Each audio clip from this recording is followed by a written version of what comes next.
I'm going to start the recording as Yiska's balls deep in an iron brew or something. What was that drink?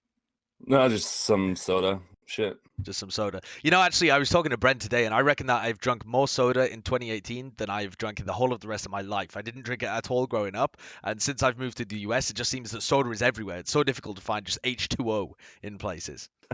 So, anyway, Don't mess yourself up, man. So at some point, your metabolism is just going to go old, man. I know, and it's then crazy. you end up like I did. All my Like teeth as well just dissolve.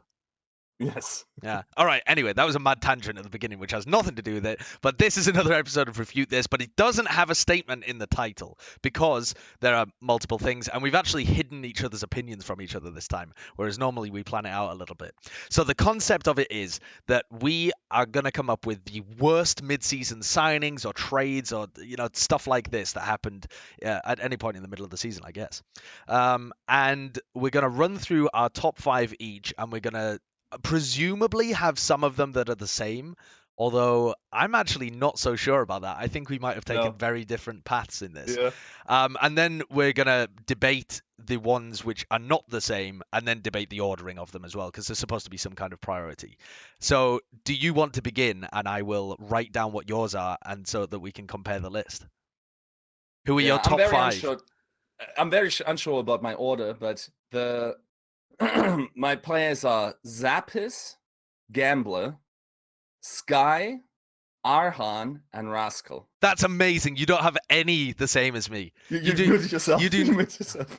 God damn it! I've got my mute key is on C, so I keep muting myself in these situations. All right. Stupid, by the way. Yeah, it's ridiculous, but it's perfect for Overwatch. Okay, so you amazingly you have none that are the same as mine.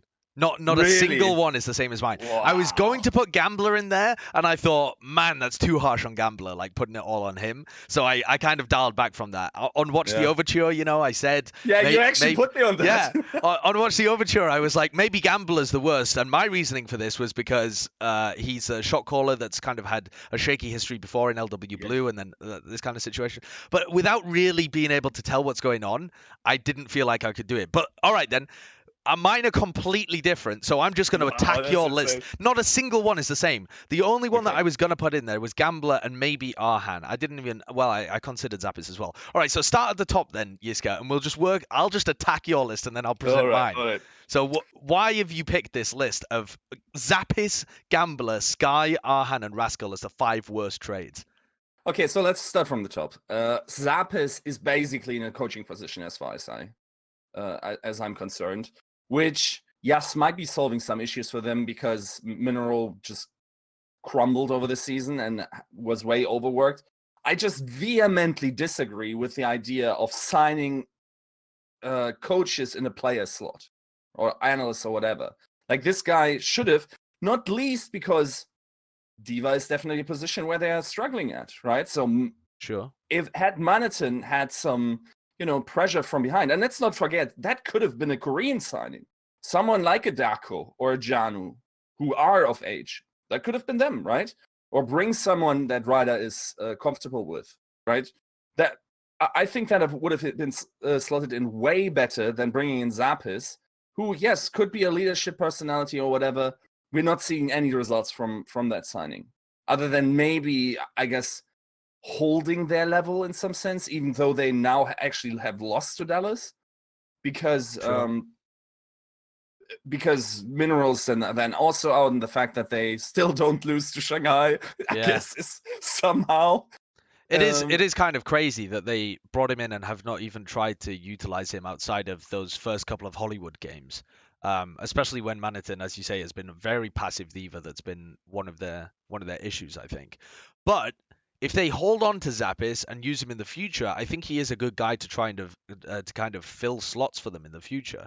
Do you think if they made a European team, they would want to hold on to him? I feel like you might even be able to sell Zappis to an expansion team. I don't know. It's like there's so much better talent in contenders already over Zappis, I would say, that I don't like, other than this nucleus aspect of having a player that does what the coach says and sort of like an extension of the arm of the coach in the game that actually actualizes the game plan. Maybe Zappis can do something there. I just haven't seen anything from that. And yes, maybe for the future, whatever. But it definitely doesn't show this season. How could it? The guy's not playing. Sure, right? we've seen no evidence of it, no end results, but I don't think it was a terrible idea to sign him in the first place. He's had proven results before as kind of a coach, not a coaching, but like a leadership figure within teams. The guy won EU contenders over the people that were in the Florida Mayhem as well, and had a pretty structured system. I don't think they were wrong to think that this might help the team, right? Conceptually, again, you can go Korean, right? You have already made the decision to sign Korean players, and I mean, now that you have Saya play, are you just going to pawn him off and try to get as much money out of him so you can get all the Korean contenders talent for him? Or He'd fetch I a don't pretty know, penny. like, I think like if you do scrims with Saya play and think, my lord, this guy is a top 5 player in Overwatch League. We can probably build around him. Let's get more Koreans in. Then I don't sign Zappis. It's just my line of thinking. Okay, let's move on to Gambler then. So Gambler, you actually put me on that, right? Okay, Like, yeah, that makes so, sense. I don't know when this is going to release, but you mentioned on Watch the Overture that Gambler basically already had a bad reputation in terms of what he did in LW Blue. The team obviously notoriously underperformed for the level of talent that they had.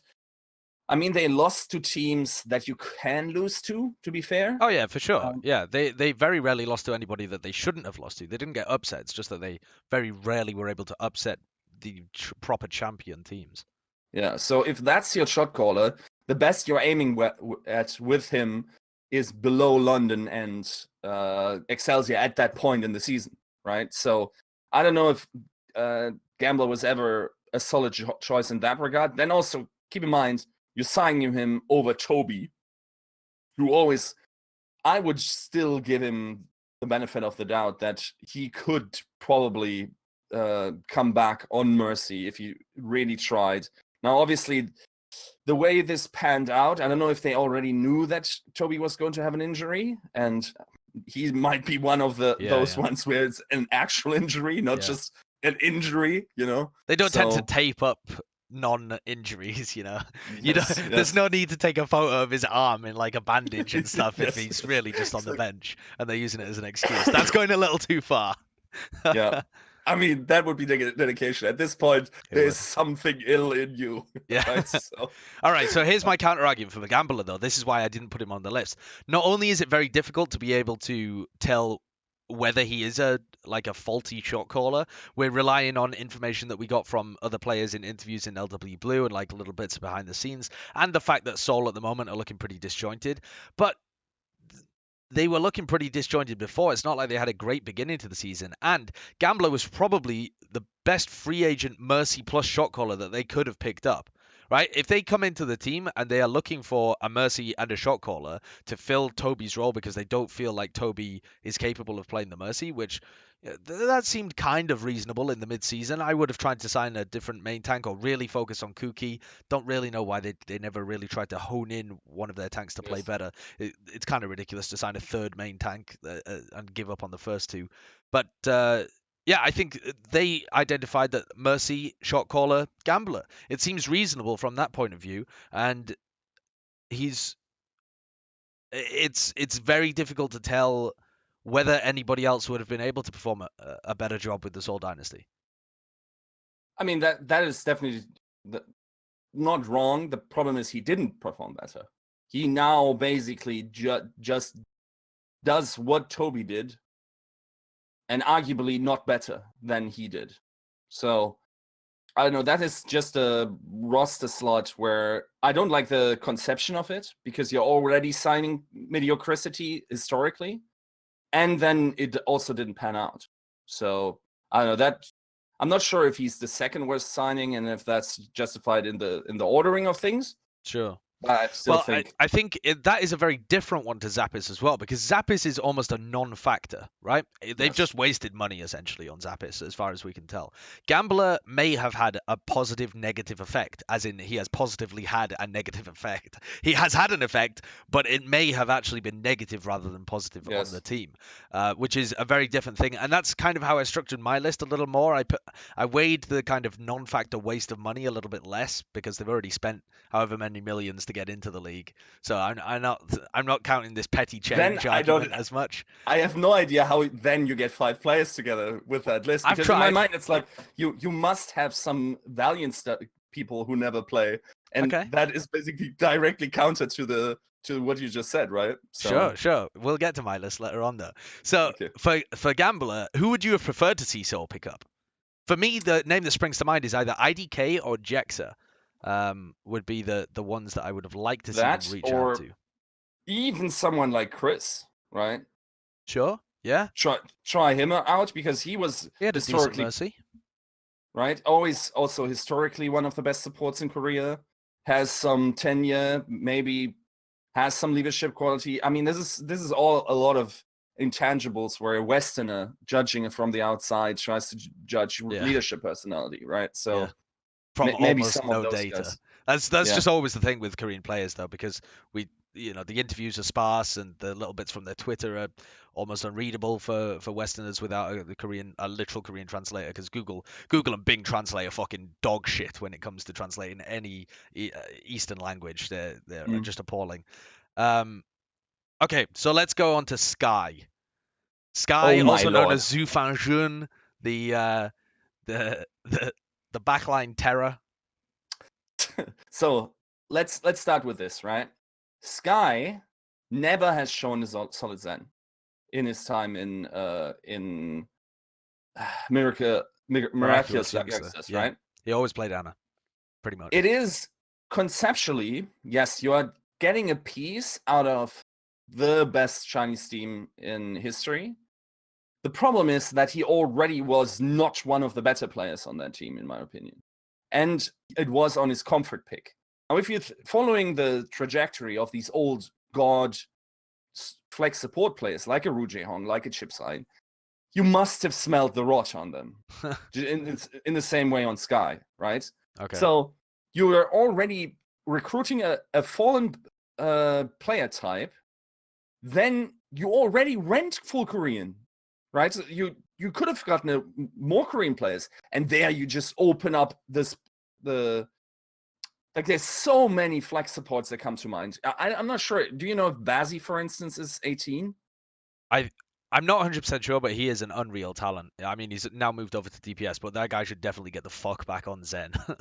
It's unreal, right? Like, just if Bazzi can feel it in his heart to play for a team like Shanghai Dragons, I think that signing alone might have just propelled them to win a game, right? Sure. Right. So I think even just going with a full Korean team would have made them win a game. I think the communication yes, issue is something that people don't talk about as much, but lies at the root of almost all of their problems. The people talk about their backline being shit, this support line. Well, they're in Chinese and they're trying to call for peels from their tank line, a tank line that notoriously doesn't really peel. Geguri is very offensive focused with her diva. You got to think that that's communication issues, right? Because sometimes yes, it's just laughably poor from the coordination between these two duos. And if they I don't think it's a coincidence. The backline is Chinese for the main part. But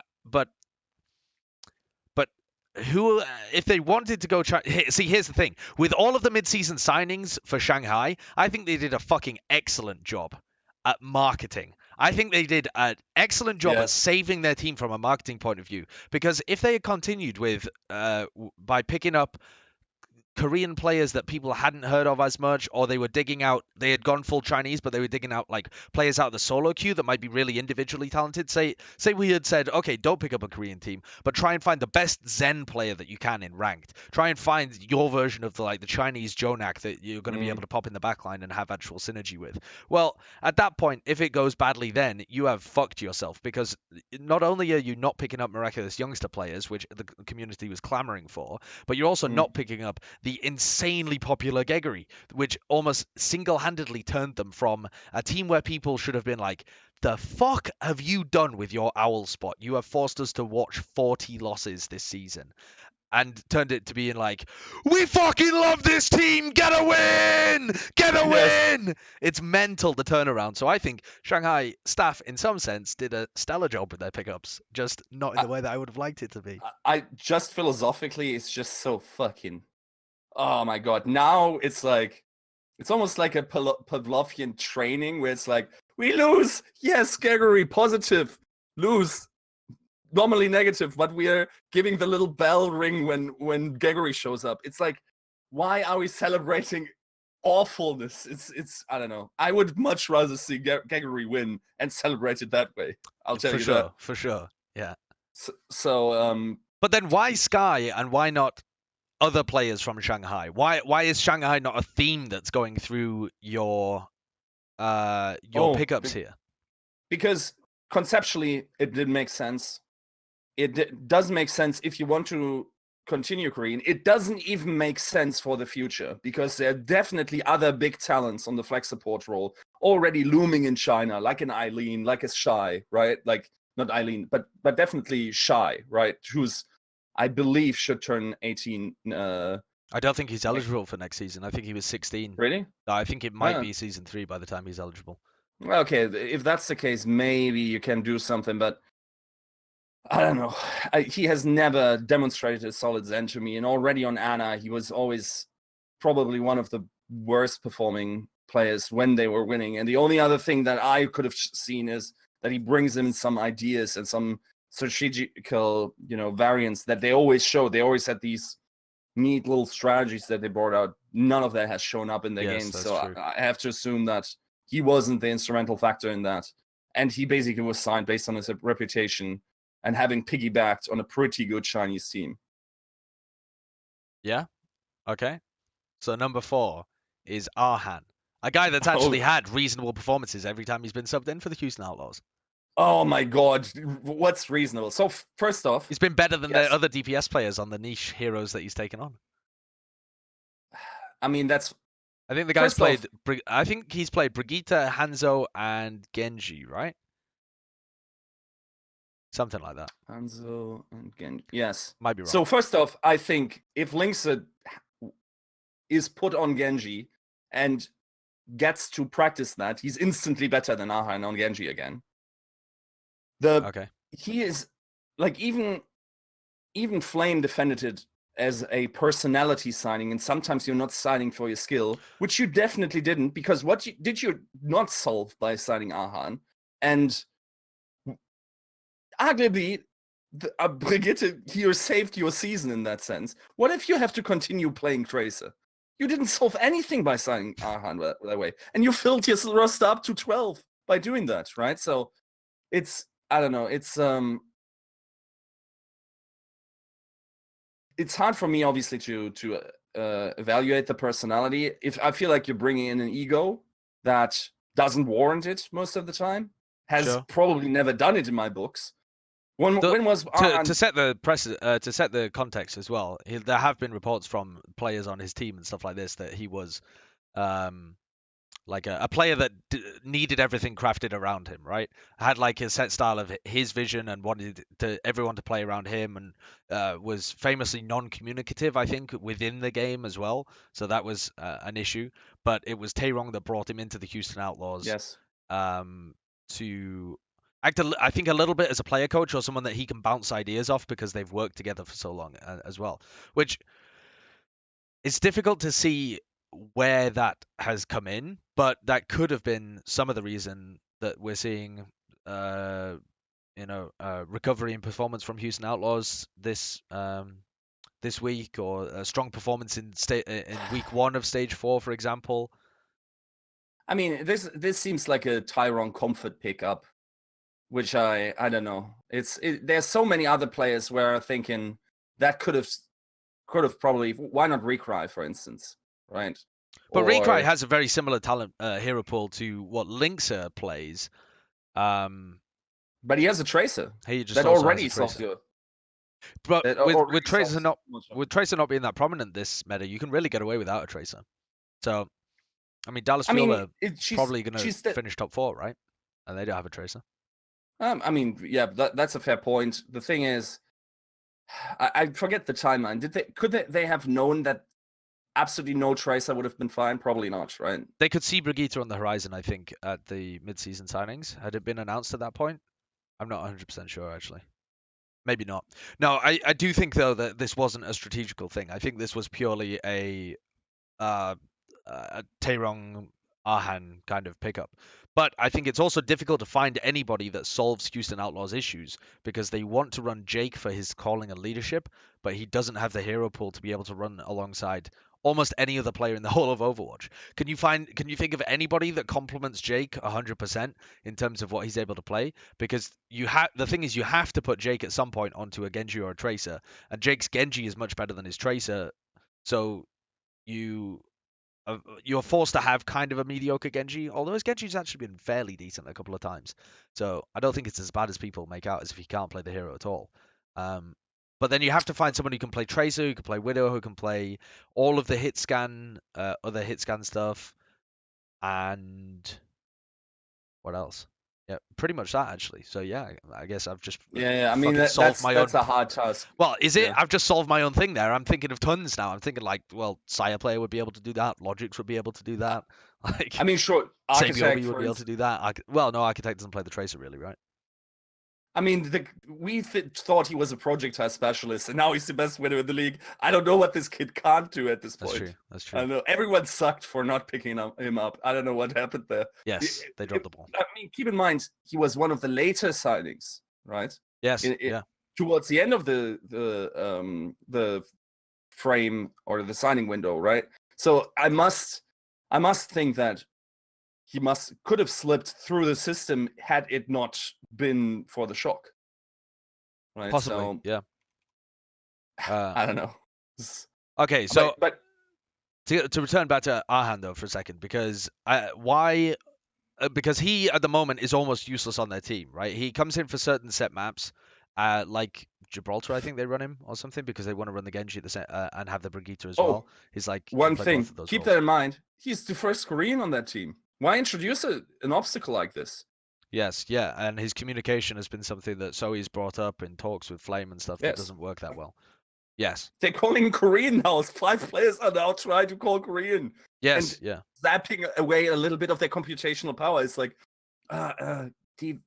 what's the Korean word for flank or whatever? All right, but here's the counterpoint to this. At some point, you're gonna have to bring Koreans into your team, probably, because they're just so fucking good. Like it almost seems inevitable that teams are not going to be able to stay all American or all. I mean, you will have some teams that latch onto it. Like, for example, if we saw a team that was fully French at some point, like Rogue, I doubt that Rogue, if they had been bought by an Owl team, would ever have brought in a Korean player. They probably would have just tried to grind it out and bring in fresh new talent from the French scene and kind of trust in the fact that they could bring people up. But otherwise, we're seeing just very global teams, and global means a large amount of Koreans because they're better than every other motherfucker out there in most situations. I mean, but why does Arhan have to be the one that takes your Korean virginity? That's not the guy you want. It's someone like a Sashin or whatever, right? Someone like that. Okay, and then the final one is Rascal. Your final one on your list is Rascal. So you're introducing an ego to Ego Land at this point in the season.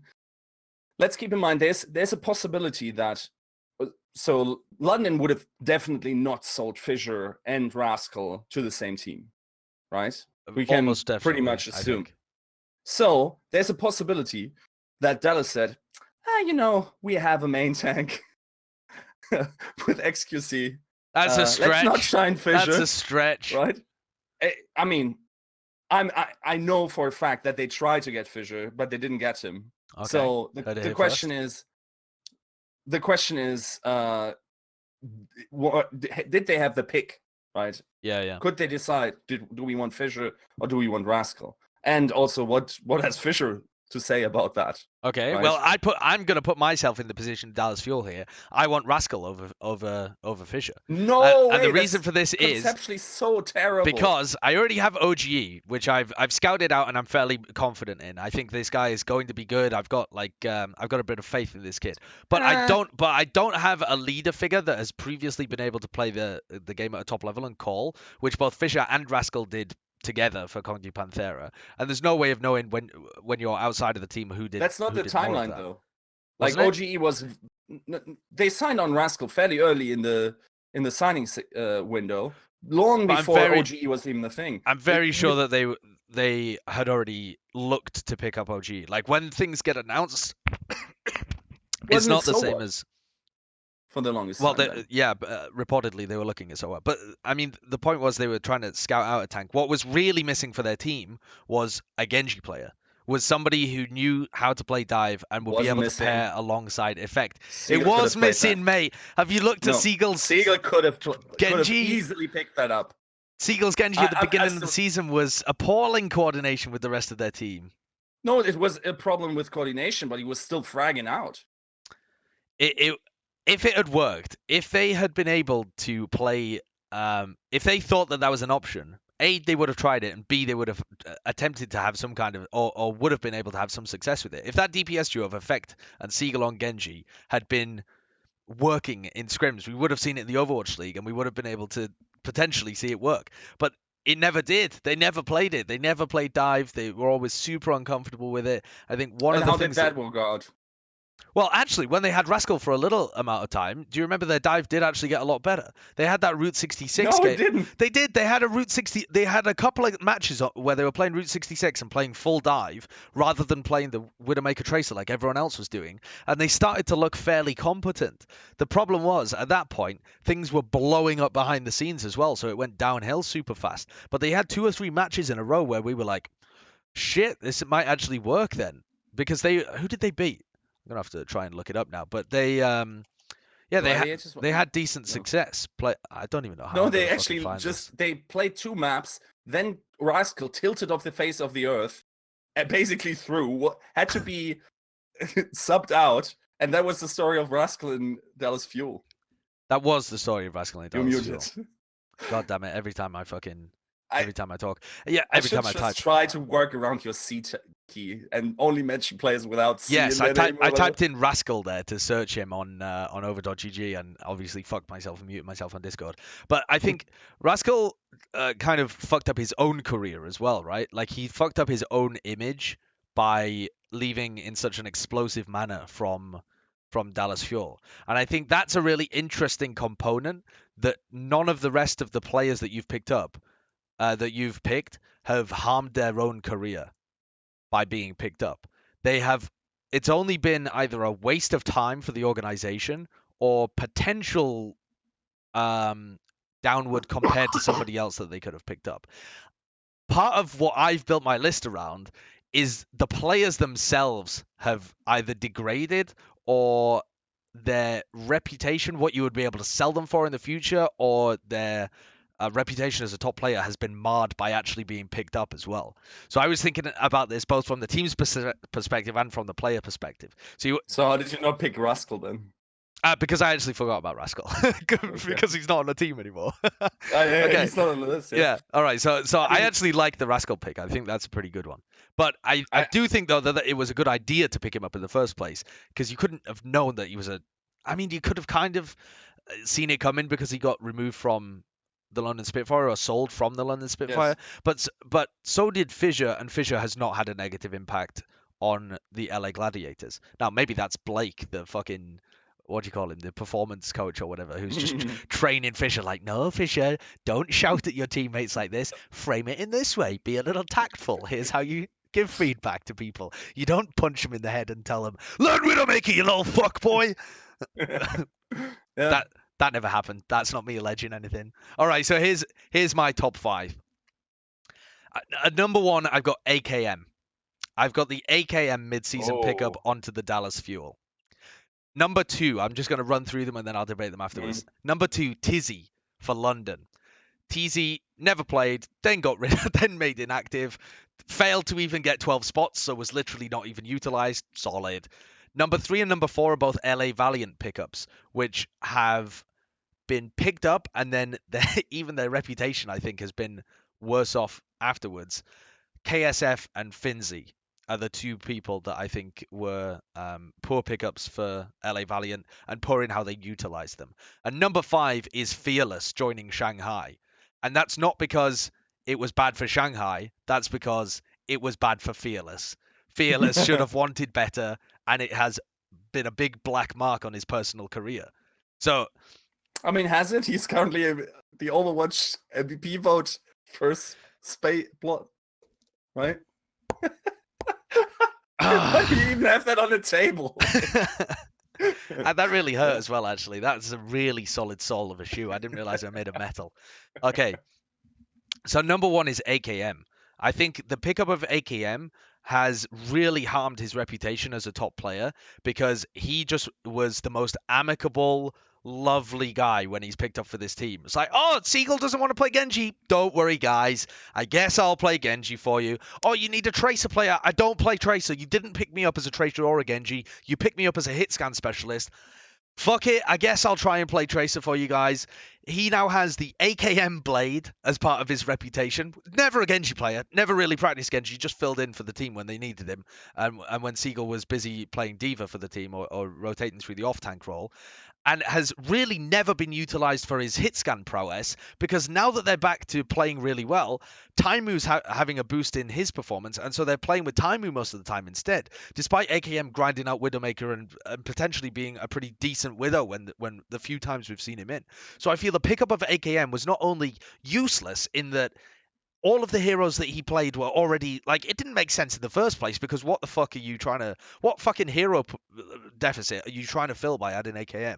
You already have Taimu there, but Taimu was slumping, but they didn't even use him as a replacement for Taimu. They used him as a replacement for whatever secondary DPS, like Rascal. When he got kicked, he ended up filling in a lot of that kind of shit. He joined a shit team that was going downhill and looked awful, and he looked awful as a result of that. And then on the upswing of Dallas Fuel, AKM is not even playing it that much anymore in the role that they hired him for. So this to me is like just awful, both for a useless waste of money kind of point of view and for AKM himself. I think this really has, unless you're smart about taking into account all of the extraneous factors that happened here, you might just think that AKM shit the bed or was never a great player to begin with. Yeah, I mean, he was sort of like the plug on a lot of issues, right? Because he always was the yes man that said, yes, I'm going to play that. If you ask me that, coach, I'm going to do that. Yes, right? which is a great talent to have, and ended up making him look shit. I mean, this is also just fans this AKM blade thing triggered me off the planet the minute it hit the floor, because that's basically, you see how stupid that is now, right? Yes. Now we actually have a new measurement unit. Have you seen that? Because was that the Tvic blade? Tvic got it in overtime, yes. Yeah. Once again, against Orisa, Widowmaker, Junkrat is pretty awful to play against as Genji, right? So Fleta did the same thing as well. I think Fleta got a blade that was slightly longer than AKM's blade, again playing into a very similar Junkrat kind of thing. And it's just, if your team can't get in a position to have a fucking successful dive, then what's your Genji supposed to do? Just sit there? Yes, and the top comments are once again, I remember when Tvic was a good Genji. Nothing about this performance tells you that he's a bad Genji. Yeah, apart from when he failed to kill a Junkrat that was just sat there with his tire out. I mean, yeah, that was pretty terrible. I mean, I'm not going to defend Tvic. I think he's decayed massively. But yes, the entire concept of Genji blades that take forever to charge is stupid. But just the fact that AKM got fucked over by being a good teammate, for me, makes that the worst mid-season signing. I mean, yes, but the thing is, I don't think he had an option. I don't think any other Overwatch League team would have taken a chance on him. Yeah, I think that's possible. Which is rich, because we remember Flame saying, "Oh yeah, I couldn't sign AKM because everyone wants to. He's the guy everyone wants to sign in the midseason, right?" Yeah. Was pretty close to not happening whatsoever. I think so. We can't know what's happening behind the scenes, but there was no desire for the hero pool that AKM had at that point in the season. Most people had already Yes. filled whatever slot that was. And AKM always has this thing, and potentially always will, that he suffers from an inability to play Genji or Tracer. And any player that has a hero pool like that is particularly niche and will only fit in certain situations. It's very rare that you get a player that is going to see a lot of playtime that can't play both of those heroes, I think. Yeah, I mean, to be fair, it didn't make much sense to sign him up for the Dallas Fuel. The thing is, I think what they saw was he has a similar hero pool to Taimu, and maybe you can know that Taimu has problems because he also had them later on pretty publicly, and that just doesn't come from nowhere. The instant he writes that That's tweet, a good point. right? Yeah. Right. So especially because they'd already lived with him in Apex, and they knew what kind of stressful situations would do to the guy. He was very vocal about not enjoying that kind of situation, those living conditions, the grind, etc.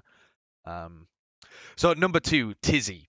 Because when they picked up this guy, I was already surprised that they went for Tizi, because I never particularly rated Tizi on Runaway as a main tank. I thought that he was decent, but the strength of Runaway for me was not that they had some kind of all-star lineup. And Tizi actually joined later on when they'd already started not performing at their greatest. I think he joined in season 3, I want to say, which is when they had that debacle with Kalios, when they tried to sign Kalios to play a tank or off tank, and he was already contracted to WNV Korea, and they went out in the group stage or in the first game of playoff groups. I can't 100% remember. Might have even been the group stage. And then his performance in after that was nothing phenomenal either.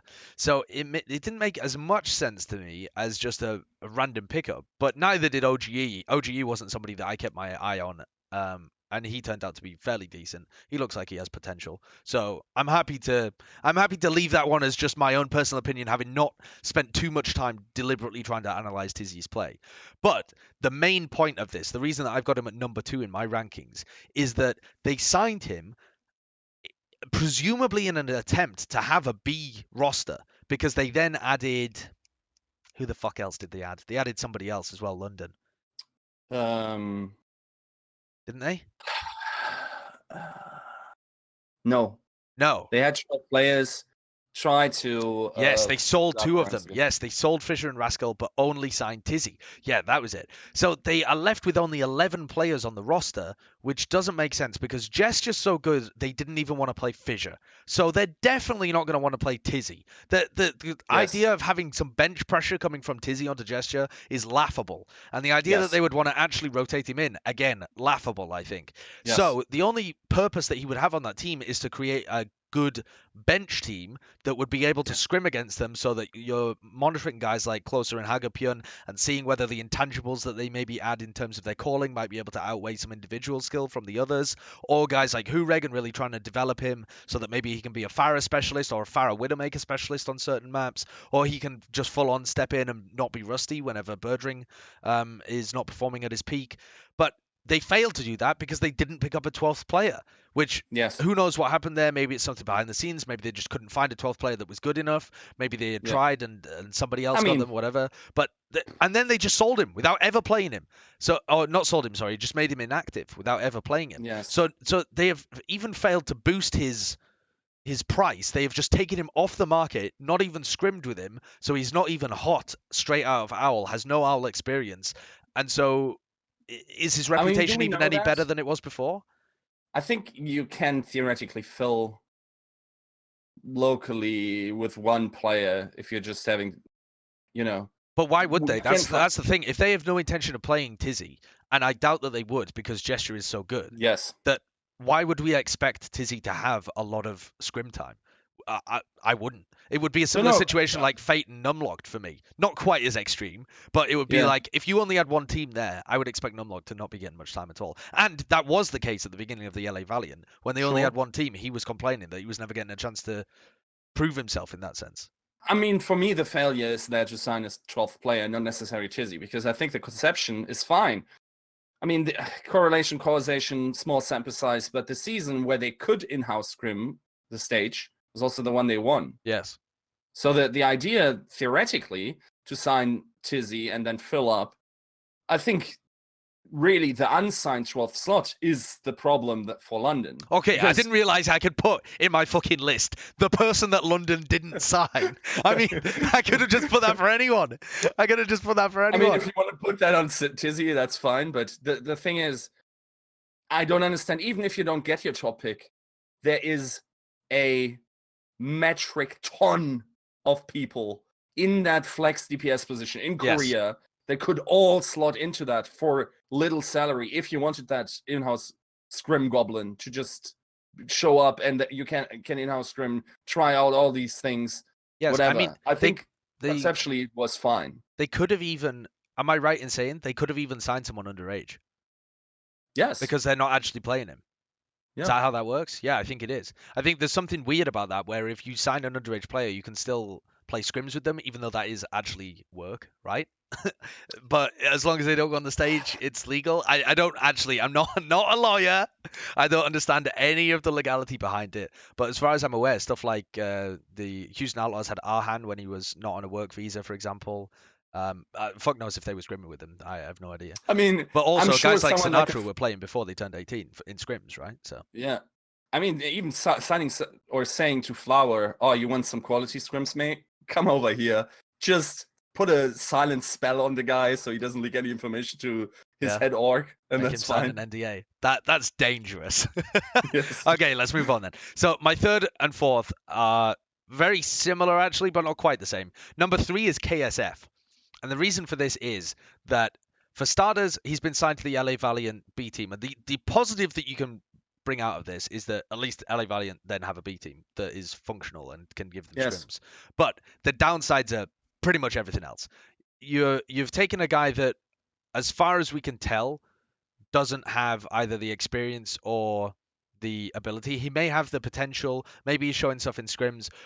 I've never seen it in a match. I went back and watched a few of his matches. He didn't particularly stand out to me.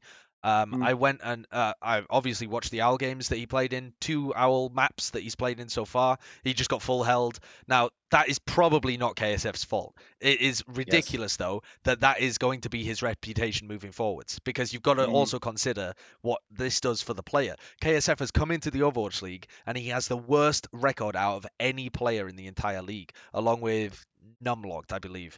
Numlocked has played 1 map against Shanghai Dragons and got full held on Gibraltar A. That's probably the worst ever. But KSF was in that game and also against... Can't remember who, but it was on Blizzard World and they got full held on point A as well. And his Genji was just all over the place. It was not great. So Sure. I think this doesn't make much sense from a lot of different angles. And it doesn't even make sense from the let's try and hold on to him next season and either sell him or develop him as a player, I think. Whereas you could even make that argument for AKM, who I have at the top of my list. You can potentially sell him to, like, maybe Paris get a team next season. You could sell that fucker to Paris for 100 billion. You know, they're definitely going to want AKM in some Parisian team or some European team, probably. But you are almost definitely not going to get anything for KSF because other people will just scout their own players. They're not going to believe in the LA Valiant scouting after the guy's just been full held on 2 maps. I mean, the thing is why I didn't put KSF on. I think these signings were never meant to play Overwatch League.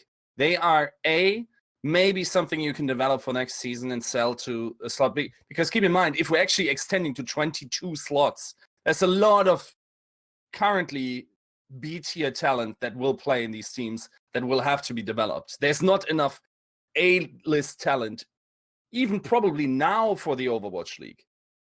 Yeah. Right? So once we extend, I'm not sure if the contenders format currently develops the talent the way it should and needs to for the next season to have any sort of parity between the bottom of the teams and then the higher tier. Do you think, though, that LA Valiant will be able to convince anyone that KSF has been developed in a substantial manner if they've never seen success with him and they just launch him into scrims with everybody else? Why would they pay a large buyout fee or transfer fee for a guy like KSF rather than just incorporating him into open scrims and picking up, even if he was the second best guy, for free? So one thing I have to say is when I asked around about KSF, because I don't, watch much of the NA contender scene or whatever, it was actually quite positive. Like most players told me that he individually is definitely not bad and actually looked forward to him coming in. Okay. Now 2 games is also in a team that honestly would probably not even do well in contenders. To judge a guy based on that is not fair. But You saying what we LA have to say, Valiant wouldn't do well in contenders? the second team. Oh, the second team. I see. But Yeah. he didn't play with he didn't play with the second team the first time around. He played against the Houston Yeah. Outlaws with Soon Agility's Fate Space. No, wait, that can't have been right. It was Blizzard World. All right, yeah, he played with Bunny, Fate, Space, Custa Kariv.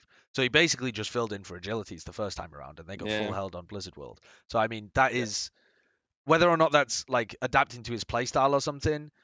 That was also the second map of the thing, so it's not like they threw him into a useless map. So presumably that was some kind of stylistic thing, or they thought that it would actually work, and it didn't. This isn't a game where you just give some guy playtime, because they actually lost this series 1-3 as well to the Houston Outlaws. So this to me says that they believed in him to some extent, and the strat failed completely. I mean, I'm just looking at his stats now. I hadn't looked this up beforehand, but just to throw it at you, he went 1 for 6. Yeah. With 1 ultimate as well. But he did get full health, so he really only played like 8 minutes of time. Maybe even, no, actually less than that as well. Probably like 6 minutes of overall game time on Blizzard World. So a very tiny sample size to go for. The thing is here, so the reason why I didn't include any of those type of players for the LA Valiant is because the Valiant are a very special case in the Overwatch League.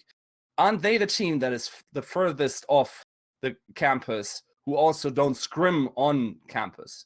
Yes, they scrim in Santa Monica. So they clearly have a very different system in terms of practice, what they value, than any other Overwatch League team. Well, Philadelphia do that as well. Philadelphia's B team don't practice at the campus. Okay. And I believe London... Oh, well, London don't have a B team anymore, but they've moved to a house as well. Yeah. So if you value that in-house scrimming department, I don't think you can attract top-level talent for your second-tier team to, warm up your first team or whatever, or try strategies or whatever have you. And that's why I think that's a good opportunity, honestly, for players of that regard, because they also receive Overwatch League coaching.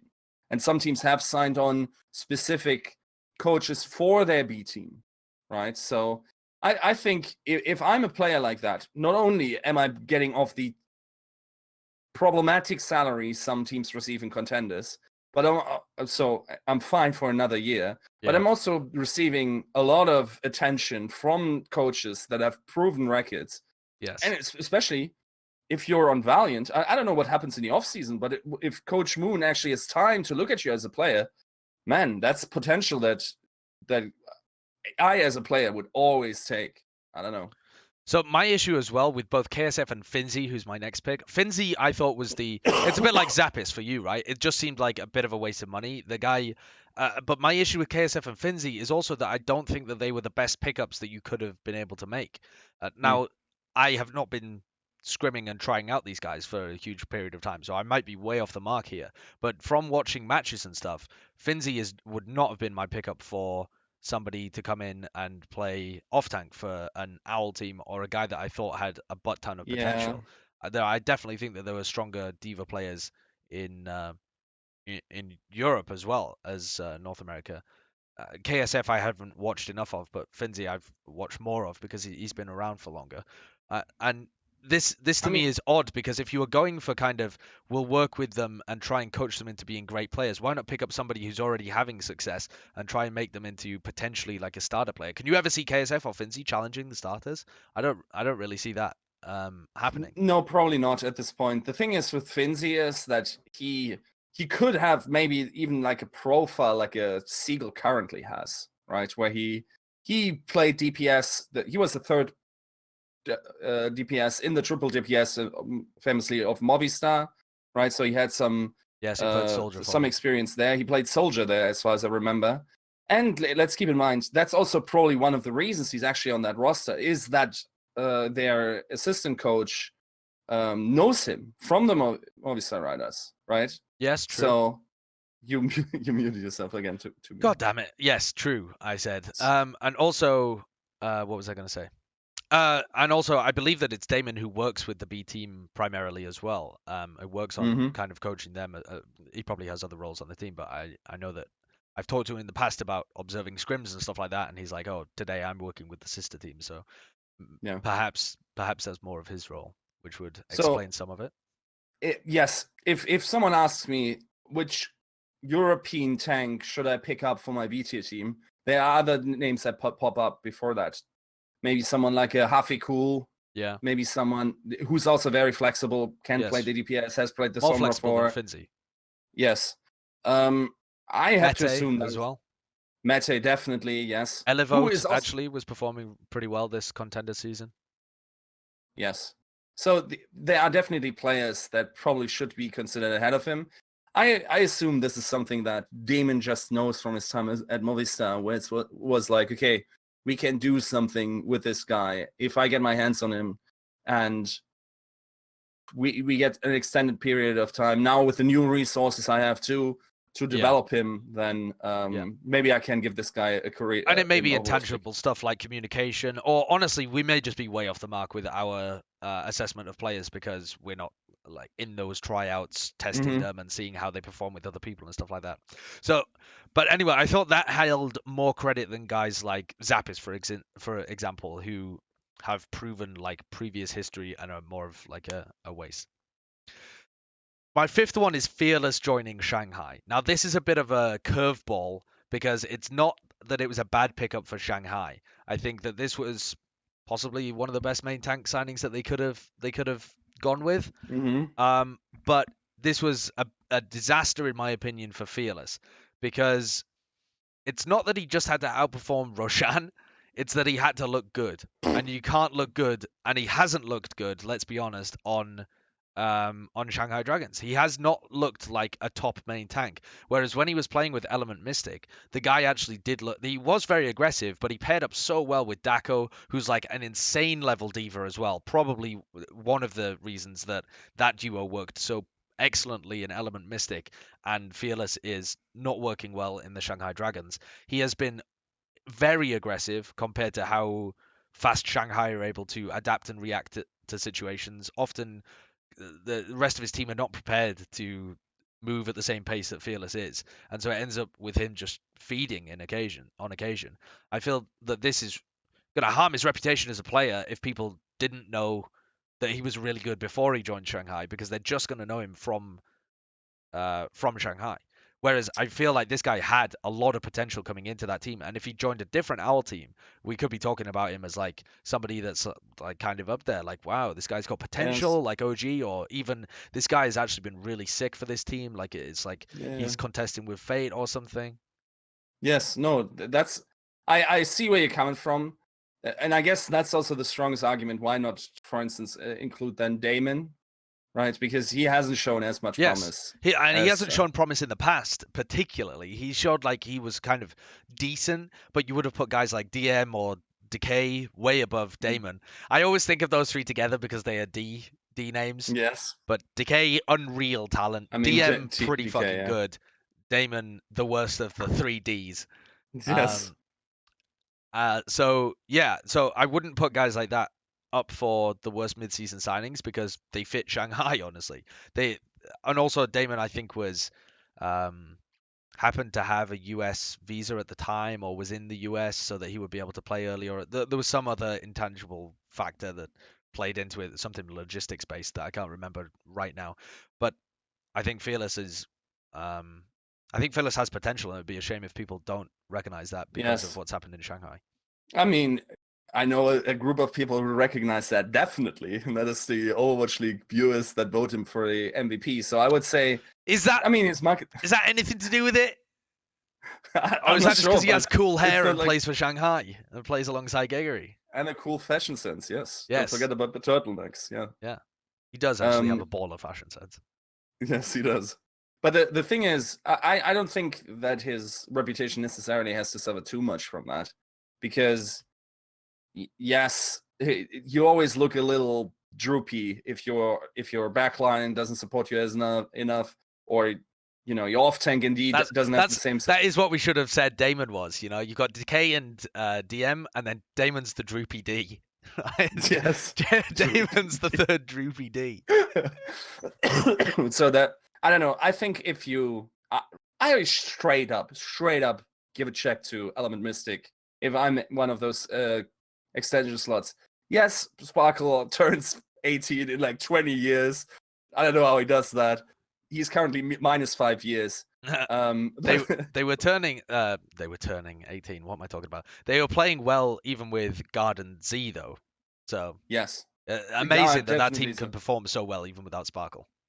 Yes. So I don't know. I'll just give them a check. Get Fearless back in. Have Daku and Fearless play together once again. I think solid core that probably is mid tier in the Overwatch League.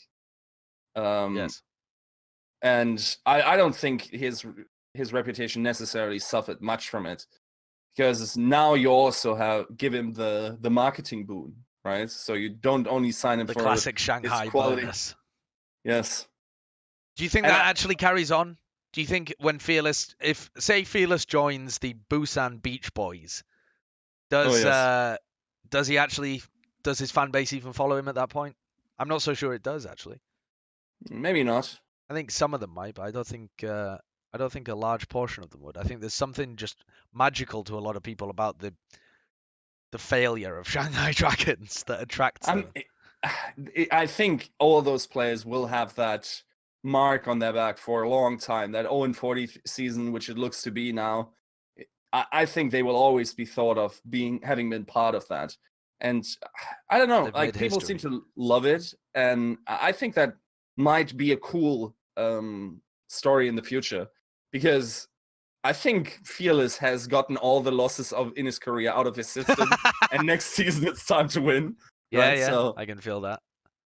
I think I don't know, like where would you rate him? Or previously, let's say you haven't. I've really no idea, because the thing is, even when he was playing in Element Mystic, they played very much as a duo, Fearless and Dako. They were aggressive, the two of them, but also Dako would be able to go back and peel. They didn't play much of like a solo tank like the Owl meta more is.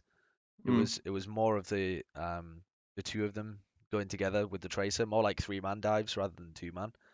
Yeah. I don't know where he would end up landing. I doubt that he would be a bad tank in the Overwatch League, but it's difficult to ever say when he hasn't played against that level of competition before, and we haven't seen him on a different team outside of Element Mystic. So the two of those combined, I don't think I'd really be able to say, but I think that he would be better than like Swoosh and Awesome Guy and like. Yeah. I think there's no universe where this guy is not on an Overwatch League team next season, and as long as that is assured, then I think it's fine. It didn't damage his career much at all, because he can only go up from here. Okay, so I have two more that I want to debate with you, because they were two a little bit like this Fearless joining Shanghai, where I've kind of taken it the wording of mid-season signings rather than the spirit of it being player trades in that sense. So I want to look at Boston giving away Krusty, because that was a mid-season trade, a mid-season signing in some sense, which has got to make the list, right? That's definitely got to make the list of the worst mid-season signings, giving away Krusty. Yes. And I feel like we've taught this to death, but it's definitely got to be up there, which I'm just like trying to preempt all the people in the comments. Like, clearly this was the winner if we're going to include coaching. We're mainly talking about players in the first... player trades, yes. And they are also, keep in mind, I don't think they are bound by the signing window, right? You could still sign Yes, you can sign a coach whenever you like. Yeah, anytime. The other one that I was talking about is the other one that I added was London releasing Bishop, which I think is a controversial one, because I don't know how many people really rated Bishop as a great coach in terms of what he was doing, but it does seem like London massively benefited just from the system of having a head coach that had a vision for what he wanted from that team. And the fact that they released Bishop, just the empirical evidence of it, they went downhill after that. Yeah. Like, maybe they didn't like the way that he was operating the team, or maybe they didn't respect his game knowledge, or maybe he was too abrasive, or whatever it may have been. The results, in some sense, speak for themselves. Yeah, the problem I have, my working theory is that because of how teams basically come together, to me it's more likely that those old teams, because keep in mind Seoul was also still a pretty high ranked team in the weren't they the second team, even first for a while, right, in stage 1. I can't exactly remember how it shakes out at the I think it was something like this. So they finished Seoul was fourth. definitely not the shadow of their fourth. former selves that they are now, right? So they were still one of the top teams in Overwatch League. Yes, they finished fourth, 1. and people thought they should have finished third. So yeah. Yes. So they were doing pretty well.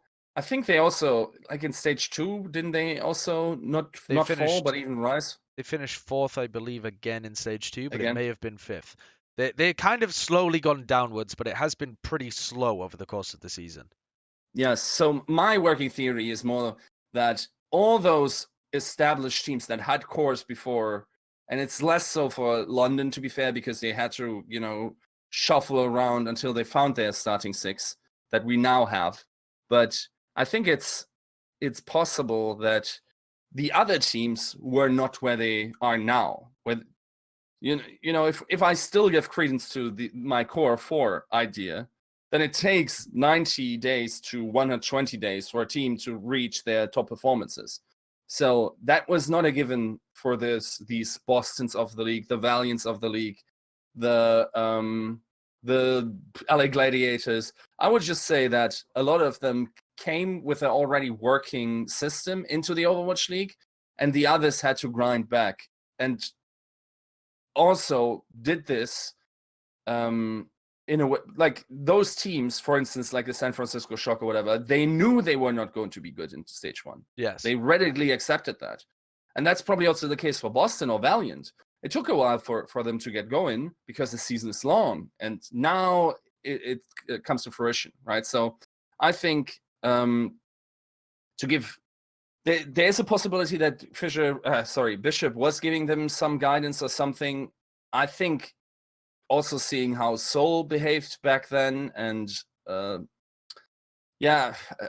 general, the old teams. Also, wasn't Dallas also sort of? No, Dallas were dog shit from the beginning. I mean, they beat LA Gladiators, though, right? Sure, but they were 3-7 in the first stage and finished 10th. So yeah, 3-7, but they even lost against Florida, right? So no, Florida were 1-9 that stage. I'm just looking at the table. Otherwise, okay. So they dodged them at that stage, I guess. But yeah. And just to correct myself as well, the Seoul Dynasty went from 5th in stage 1 to 4th in stage 2. So they did actually move up the table, but they were 7-3 both stages. And the only reason they missed out on playoffs, stage 1 playoffs, was map differential, because teams 2 to 5 were all 7-3. So if they'd had better map differential, they would have been able to squeak into the playoffs. In terms of their wins, they were right there alongside them. Same in stage 2. Philadelphia Fusion was 7-3. Seoul was 7-3. They just lost out on map differential. It was stage 3 when they started going downhill. They were 7th, 5-5. And then stage 4, obviously, they've been very poor, 2-6. Yeah, and I think going 7-3 twice. I think after stage 2, weren't they second in the overall standings because of the ups and downs of Houston? Or whatever? Yeah, they were actually doing really well in the overall standings at the middle of the season because they've been so consistent. Yeah, so maybe there's some trajectory thing which lends more credence to the gambler issue, actually. Yes, right? That leads quite a bit of credence to gambler being a bit of the issue for them. Yeah, possible. Though, if I'm being fair, it's probably something that they saw coming from a while away, and the other teams just improved past them. Yeah, I think it's much more likely that teams like Boston and Valiant found themselves rather than Seoul somehow getting much worse. Yeah, right? They do look worse, but they don't look much worse. Why did you not put Izayaki then? So Izayaki, I think, is somebody who has mad potential. Essentially, that is it. Like, the reason that he didn't make my list and other people did is that if they were, 1, a waste of money, 2, had some kind of mark on their personal reputation, even by being added to the Overwatch League, which I consider that kind of situation for KSF.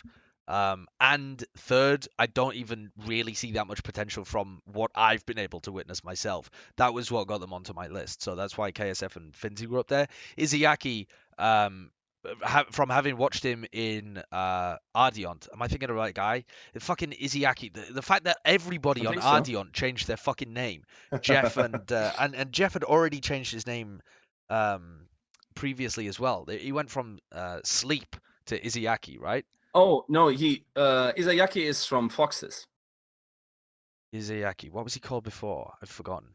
The hell was this guy called? Oh yeah, he wasn't even Ardion. No, this was the Need. Foxes guy. Need. That was it. Yes, Need. Yes.